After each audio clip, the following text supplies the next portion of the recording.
Imagine the scene. A road accident leaves several cars mangled in the middle of the road.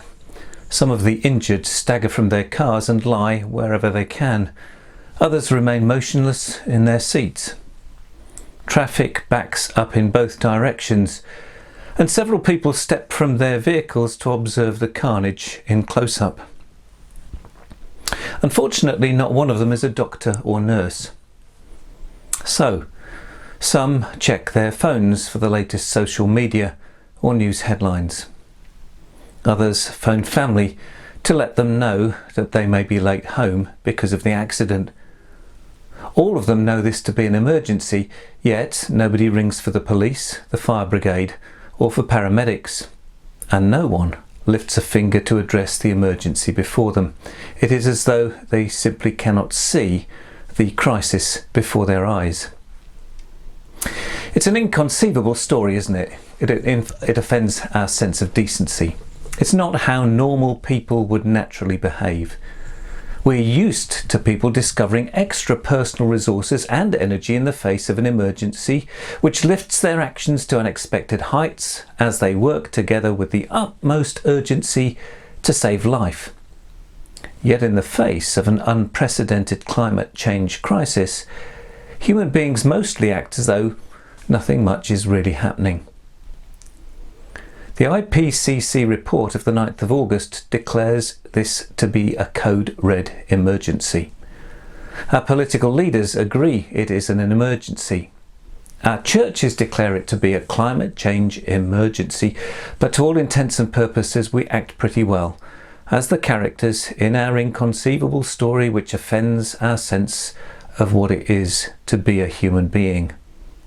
We are largely blind to the emergency before us. Our JPIT Yorkshire conference in June was an attempt to open people's eyes to the climate change crisis whilst exploring the resources we already have as a church in developing an appropriate and urgent response. We were blessed by 3 excellent speakers and 5 workshop leaders with practical experience of pioneering action. Father Diomed Omerchu, a Catholic priest and scientist, led the way with an exploration of how climate change is an existential crisis, which is already affecting people's lives in different parts of the world. Here he is, talking about the Kiribati in the Pacific Ocean. The picture on the right is a much more drastic example. It's the Kiribati Islands out in the Pacific, where the Superior General of my religious order went on a visit about 5 years ago, gathered the colleagues of mine who work in that part of the world, about 30 people, and basically said to them, where do you want to live next? Acknowledging the fact that within a short number of years, probably as little as 10, there won't be any Kiribati Islands left. And what you're looking at in the picture is people walking in water, and right underneath their feet is ground, which was their land, their gardens, their farms, their playing fields just a short few years ago. In 2018 alone, 3 islands disappeared. You can follow other examples and thinking by accessing the video on the JPIT Yorkshire website. The crisis that confronts the Kiribati is not their fault. If other islands across the globe are not to be similarly affected, we in the UK have to change the way we live. Urgently. Christianity, among other faiths, has been good at helping people to change historically how they live and walk in step with the God who made them. Professor Richard Borkham examines the Bible and the doctrine of salvation to make plain that the object of God's love in Christ is not just human beings, but all things. All that God has made is the object of his redemption. Here's Richard speaking about Paul's letter to the Colossians, making the case for a green church to be in the vanguard of those who seek to change for the good of the world. He is the head of the body, the church. He is the beginning, the firstborn from the dead, so that he might come to have first place in all things. For in him all the fullness of God was pleased to dwell, And through him God was pleased to reconcile to himself all things, whether on earth or in heaven, by making peace through the blood of his cross. There is so much there that could be said about this passage. I'm going to mention, and this will be the last part of my talk, I'm going to mention just three things. First, notice that this stanza is just as much about all things as the first stanza is. Just as God created all things, so it is his purpose to reconcile all things.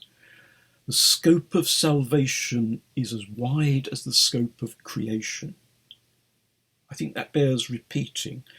The scope of salvation is as wide as the scope of creation. Secondly, God's purpose through the cross of Christ is to bring peace to his whole creation, to overcome conflict and enmity in all things. And thirdly, the church has a place here. Right at the beginning of that stanza, he is the head of the church. And this is because the church is the community that the reconciling work of Christ through the blood of his cross brings into existence. The church is where the renewal of the whole creation begins. It's where the reconciling love of God should be most evident in the world, and therefore, as it were, a bridgehead for that love to go out and do its reconciling work in the whole of creation. There you have the biblical vision for a green church.